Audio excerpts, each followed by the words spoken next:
लिखा है? बिजली चाहिए, सड़क चाहिए, पानी चाहिए, आउटसोर्सिंग में रोजगार चाहिए, इसमें आप एक भी विषय में आप पॉजिटिव नहीं है।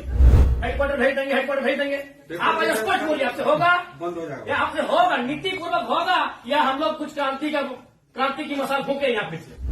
बताइए, आपने एकदम स्पष्ट बोलिए, आपसे कोई लड़ने का हमारा इरादा नहीं है कि आप सक्षम हैं कि नहीं है। डुमरी विधायक जयराम महतो का एक वीडियो सोशल मीडिया में फिर से वायरल है। इस वीडियो में जयराम महतो डीवीसी के डीजीएम के साथ आक्रामक रूप में बात करते हुए दिख रहे हैं।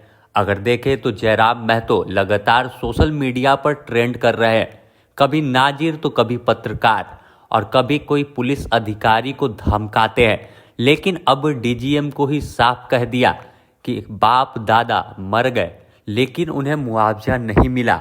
आखिर कब तक इस आंदोलन को जलाकर रखेंगे? अगर आपसे नहीं होता तो बता दीजिए, हम दूसरा रास्ता भी जानते हैं कि कैसे काम को कराना है। आपको वो पूरी वीडियो दिखाते और पूरी बातचीत दिखाते किस तरह से आक्रामक रूप में जयराम महतो दिखे हैं। क्या लिखा है? बिजली चाहिए, सड़क चाहिए, पानी चाहिए, आउटसोर्सिंग में रोजगार चाहिए, इसमें आप एक भी विषय में आप पॉजिटिव नहीं है। एक भी विषय में आप पॉजिटिव नहीं है। तो आपसे नीति पूर्वक होगा कि नहीं महोदय? आपसे कोई शत्रुता नहीं है। आप भी किसी के पिता है, किसी के भाई है, हमें आपसे कोई शत्रुता नहीं है। आपसे होगा कि नहीं, मतलब स्वीकार नहीं कर पा रहे हैं। बिजली, पानी, सड़क क्या मांग रहे हैं? ना ये लोग रैक मांग रहे हैं, ना टेंडर मांग रहे हैं, ना आउटसोर्सिंग एजेंसी में अपना कुछ नहीं मांग रहे। बताइए, आपने एकदम स्पष्ट बोलिए, आपसे कोई लड़ने का हमारा इरादा नहीं है कि आप सक्षम हैं कि नहीं है। क्या हम लोग अन्य तरीके से लड़ाई को लड़ लें? देखिए, बर्बाद तो होना है, झारखंडियों का अपने राज्य में बर्बाद होना, ये तो तय है। आप एकदम खुल के बोल दीजिए कि आपकी जो भी समस्या हम सुने, हम सक्षम नहीं है। अगर सक्षम भी है तो हमें प्रेशर ऊपर का हम नहीं करते। नहीं, देखिए महोदय, आपके जो डिमांड है हम हेडक्वार्टर भेज देंगे। कब क्या हेडक्वार्टर? आज सुनिए, दादाजी मर गए, जमीन का मुआवजा और नियोजन की लड़ाई लड़ते लड़ते पिताजी अंतिम पड़ाव में है और बेटा को ही बोल के जाएंगे बेटा लड़ लेना। 3 पीढ़ी हमारी बर्बाद हो चुकी है विस्थापित क्षेत्रों में। हेडक्वार्टर कहाँ है? हेडक्वार्टर भेज देंगे, हेडक्वार्टर भेज देंगे। आप आज स्पष्ट बोलिए, आपसे होगा बंद हो जाएगा या आपसे होगा, नीति पूर्वक होगा या हम लोग कुछ क्रांति की मसाल फूके यहाँ फिर से? नीति पूर्वक काम होगा कि नहीं होगा? बोलिए, क्या मांग हो रहा है? पता है क्या है? इसमें बताइए तो बोलिए, या हम लोग यहाँ क्रांति की मसाल फिर फूके जन्मों में? क्या मजबूरी है? आपकी कोई मजबूरी हुई बताइए। नहीं होगा, हमको व्यक्तिगत बताइए। अगर आपको सार्वजनिक लग रहा है कि आपकी लोग हंसी होगी और लोग आपका मजाक उड़ाएंगे, आप हमको व्यक्तिगत बताइए, क्या मजबूरी है? एक भी विषय में आप सहमति नहीं है। इनका खेत में छाई गिरा देते हैं। आज मैंने आप लोग खुद मिनट्स में लिखते हैं कि हम उसकी भरपाई करेंगे, खेत का समतलीकरण देंगे, छाई को हटाएंगे, मुआवजा देंगे, अभी तक नहीं दे पाए हैं। हेडक्वार्टर कहाँ है? हेडक्वार्टर, अरे उतना दिन में लोग तो भगवान और ईश्वर अल्लाह को खोज लेता। बताइए, लोग तो नाम किनारे हैं कि लोग गया, इलाहाबाद, छपरा से आए लोग कब्जा करके बैठे हैं, जिनका 1 इंच जमीन नहीं है। ये लोग अपना पूरा मैंने एकड़ में जमीन दे दिया। ये लोग भीख मांग रहा है, एकड़ में जमीन देके बैठा है। 1 एकड़, 4 एकड़, 5 एकड़ जमीन देके बैठा है, लोग भीख मांग रहा है जमीन बैठ के। और जो लोग कहाँ से आए हैं, इन्हें कुछ सारोकार नहीं है, वे लोग मार्केट लेके बैठे हैं, उनका बिजली सड़क सब सुविधा दे रहे हैं। आप लाचार हैं, बोलिए, आपकी लाचारी में हमको भी एक तरह सारा बिल्कुल गुस्सा नहीं आ रहा है। छोड़ दी सब, क्या झूठ मूठ आप भी अपना समय ले रहे हैं, मेरा भी समय ले रहे हैं। एक भी विषय में आपको कोई चीज नहीं है। क्या मजबूरी है? आप स्पष्ट बताइए, एकदम स्पष्ट बताइए आपकी मजबूरी क्या है। क्या आप बोल दीजिए कि हम सक्षम नहीं है इन विषय पे बात करने के लिए, हम लोग कोई रास्ता ढूंढेंगे। वैसे भी हम लोग कोई और रास्ता ढूंढ के ही झारखंड राज्य लिए हैं। नीति से झारखंड राज्य नहीं मिलने वाला था। हम लोग कोई और रास्ता ढूंढ के ही राज्य लिए हैं, तो अपना अधिकार भी ले लेंगे, जो बचेंगे वो लेंगे। ऐसा है कुछ? अगर है तो आपसे नहीं लड़ेंगे, हम सदा यही बात को रखेंगे। आपसे नहीं लड़ेंगे। अगर आप सुनिए बहुत देर से हम सुने, और आपका जो भी आपका तर्क है बहुत उदासीन तर्क है। आप किसी भी तर्क में रैयत के पक्ष में नहीं दिख रहे हैं। आपका एनर्जी दिख ही नहीं रहा है। सुनिए, आप देखिए, हम बार बार कह रहे हैं कि सही बात है कि हम लोग लड़ते लड़ते बहुत थक चुके हैं। बरसों से नहीं, सदियों से हम लोग लड़ रहे हैं, पर हम लोग विराम चाहते हैं। हम युद्ध नहीं चाहते, हम लोग विराम चाहते हैं। तो हम आप भी एक मनुष्य हैं, आपसे हमारा कोई मतभेद नहीं है, लेकिन क्या आप लाचार हैं तो बताइए, हम सदा नहीं लड़ेंगे। क्या आपका डीवीसी प्रबंधन लाचार है किसी पॉलिटिशियन के सामने? नहीं तो आप एक भी इनके विषय को आप स्वीकार नहीं कर रहे। नहीं सर, जो है हम फैक्ट्स आपको बताएं। न बिजली स्वीकार कर रहे हैं, न पानी स्वीकार कर रहे हैं, न बस की सुविधा को स्वीकार कर रहे हैं, न अतिक्रमण को स्वीकार कर रहे हैं, न आप नियोजन को स्वीकार कर रहे हैं। तो क्या चाहते हैं कि मैंने विस्थापित लोग अपना गांव बोरिया बिस्तरा बांध के तहस चला जाए। नहीं, हमारा वो मकसद नहीं है जो हमारे यहाँ अभी जो देखिए आज आप लोगों पे बिल्कुल ऐसा लग रहा है कि हम डीवीसी के कोई पदाधिकारियों से नहीं, हमको लगता है डीवीसी कुछ लाचार व्यक्तियों से बैठे हैं। आप लोग तो भी अपने सही बात। आज आप ऑटोमेटिकली जयराम महतो जब विधायक नहीं था तो हमको पदाधिकारी पे गुस्सा लगता था, लेकिन आज आप लोगों पे दया लग रहा है। लेकिन आप लोग भी तो लाचार नहीं है। आज हमको ना टेबल पटकने का मन कर रहा है, ना आपसे हमको गुस्से में बात करने का मन कर रहा है। हमें आप पे दया लग रहा है कि क्या आपकी मजबूरी क्या है। एकदम आप लोग मजबूर लग रहे हैं। इतने बड़े बड़े पदाधिकारी जो मतलब अगर हम इसको अगर पुलिस मैंने प्रशासन से जोड़े तो आप लोग डीसी और एसपी रैंक के पदाधिकारी हैं। आप लोग एकदम लाचार लग रहे हैं, वो अंगूठा छाप नेताओं के सामने। क्या हमने बता दी, खुल के बता दीजिए। बिल्कुल हमें आपसे लड़ने का कोई शौक नहीं है। आज सच बोल रहे हैं, आज हमको आप पे एग्रेशन नहीं, एकदम आज आप पे हमको दया लग रहा है कि आप लोग लाचार हैं। नहीं तो एक भी स्टेटमेंट, क्योंकि हम मरना होगा। हमें एक कम से कम अगर हम लोग 10 लोग लड़ने जाते हैं तो 3-4 को मरना होगा। जो बचेंगे वो जिएंगे। यही हमारा राज बनाने यही राज बनाने में यही हुआ है। कुछ लोग मरे, जो बचे आज वो जी रहे। तो हक की बात में कुछ लोग मरेंगे, हमारा सर कटेंगे, जो बचेंगे वे लोग देखेंगे। नहीं आप स्पष्ट कीजिए, आपका नीति ये बहुत देखिए। तब से हम सुन रहे थे, स्पष्ट कीजिए कि आपसे होगा कि नहीं होगा। टेक्नो दादा हम लोग को 6 साल से घुमा रहे हैं। लाचार प्रतीत हो रहे हैं। ऐसा लग रहा है कोई आपको घर में बैठ के चला रहा है। ऐसा लग रहा है कि आप रोबोट बन के बैठे हैं। आप पदाधिकारी नहीं है, आप डीवीसी के पदाधिकारी नहीं, आप रोबोट हैं। देखो बिल्कुल आपसे कोई सदना, हमें आपसे लड़ना भी नहीं है। कितना लड़ेंगे, सदियों से लड़ रहे हैं। अपना जमीन देके हम लड़ेंगे, अपना जमीन हम लोग देके हम लड़ेंगे। सबने में आप लोग महिलाओं को लात मार के भगा दे रहे।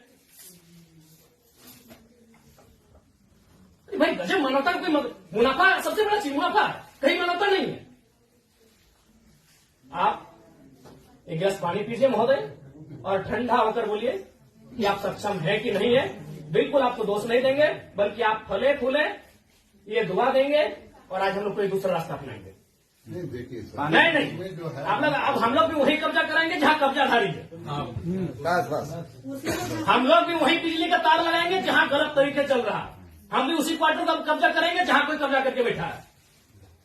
बहुत गलत, नहीं अब गलत आप लोग कर रहे हैं। पता है, आप खुद स्वीकार कर रहे हैं अनऑथोराइज है। तो अनऑथोराइज लोग कैसे फल फूल रहे हैं?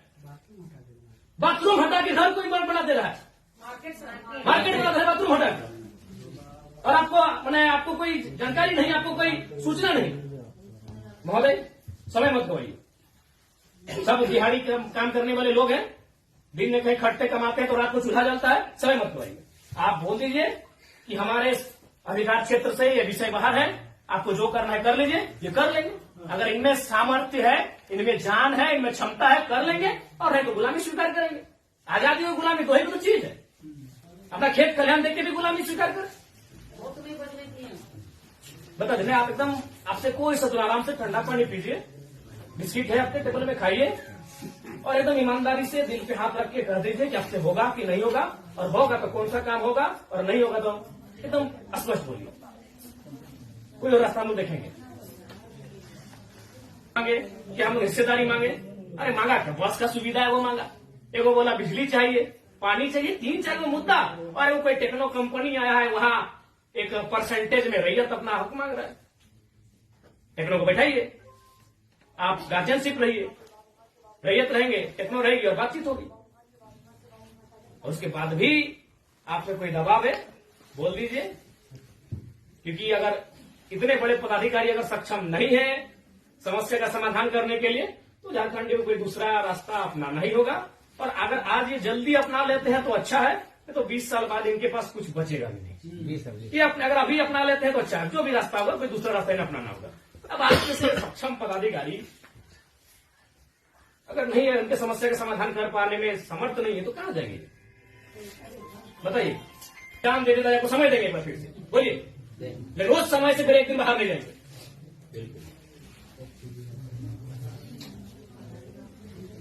सब तो देंगे। अपनी पीढ़ियां बर्बाद कर दी आप लोग को फलने फूलने में। नहीं, इनका एक सवाल आया था कि 10 डिसमिल जमीन बचा है, तो कहाँ जाए उसका बाल बच्चा? यदि जॉब भी नहीं मिला, उसको कुछ नहीं मिला, कहाँ जाए हम लोग सोच के देखते हैं। मानवता भी होती है कुछ। डरावना लगता है। कौन क्वालिटी, वो लोग तो अरबपति लोग को बोलिए ना कि कहा पुटांगड़ा है, सब काम छोटे छोटे काम में कितना पैसा चाहिए। इस सफेद पोस्ट नेताओं को कितना पैसा चाहिए। पटना में घर है, छपरा में घर है, पेटे नहीं भर रहे लोग का। लंदन में भी घर है, अखबार पढ़ते थे, विदेश घूम के भी करता है, फिर भी पेट नहीं भर रहे लोग। उन लोग किस साल का काम करें, पता है 10 जमीन बचा है। अरे हम तो मानवता वहां देखना चाहिए था, वहां प्रोटोकॉल नहीं, वहां नीति नियम नहीं, मानवता होना चाहिए था कि जिस रैयत ने आपको बीटीपीएस को, आपके डीवीसी को अपना सारा जमीन दे दिया एकड़ एकड़ में, 10 किस्म मास्टर बचा है, कैसे जीवन यापन होगा वहां तो मानवता आपको देखना चाहिए था। गजब का सिस्टम बनाकर, गजब का लीला बनाकर रखती है। साफ शब्दों में कहा जाए तो विस्थापन है, वो साइलेंट किलिंग है झारखंड, साइलेंटली खत्म किया जाता है। एक ऐसा मर्डर है जिसका कोई न अखबार में चर्चा हो पाता है, न कोई सरकार के दरबार में चर्चा हो पाता है। साइलेंट मर्डर है विस्थापन, साइलेंटली मारा जाता है, एकदम पीढ़ी से पीढ़ी बर्बाद किया जाता है। बोलिए, आप सक्षम पदाधिकारी हैं, योग्य पदाधिकारी है, आप में सामर्थ्य है, स्पष्ट शब्दों में कहिए क्या निष्कर्ष हम निकालता है। और बिल्कुल अपने अपने विवेक से और अपने अधिकार क्षेत्र का प्रयोग करके, वो नेताजी को उधर उधर टेलीफोन करके नहीं। हमारा जो हेडक्वार्टर पर जो आपके जो ये पॉइंट्स है, हम ये करके चर्चा करते हैं उनको। कितना दिन महोदय? हेडक्वार्टर में जो है हम लोग बातचीत करके इसको जो है बातचीत करते करते हमारी कई पीढ़ी बर्बाद हो गई। हम अंतिम सांसें गिन रहे हैं। उनसे बातचीत करके हेडक्वार्टर का जो सीनियर ऑफिसर है उनको अवगत कराते हुए हमको उनका समय लेके आते हैं। तो हमारे यहाँ का लेवल पर रहता तो आपसे जो है हम टाइम दे दें। कितना महोदय? फिर भी अनुमान, हम लोग तो कोशिश करेंगे जितना जल्दी इसको। फिर भी एक समय सीमा है, जनवरी का आधा, जनवरी का लास्ट, फरवरी का स्टार्ट।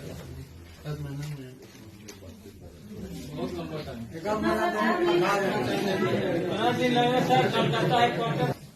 26 जनवरी भारत एक गणतांत्रिक देश के रूप में सामने आया था। 26 जनवरी आप एक मिनट्स अभी तैयार कर दीजिए और इस मिनट्स को एक आप कॉपी अपने पास रखिए, एक कॉपी इनको दे दीजिए। और 26 जनवरी एक पर्याप्त समय है, आप उस दिन के बाद से रैयत उस दिन तिरंगे को सलामी देते हुए एक नई प्रेरणा और प्रण लेने का काम करेंगे। यदि आप फेलियर होते हैं तो 26 जनवरी ये तय सीमा कीजिए। उसके बोलिए आपको क्या कैसा हम बातचीत करके जो है कोशिश करेंगे। मेरा यहाँ से होता है विधायक जी से बात करेंगे जय मंगल सिंह से।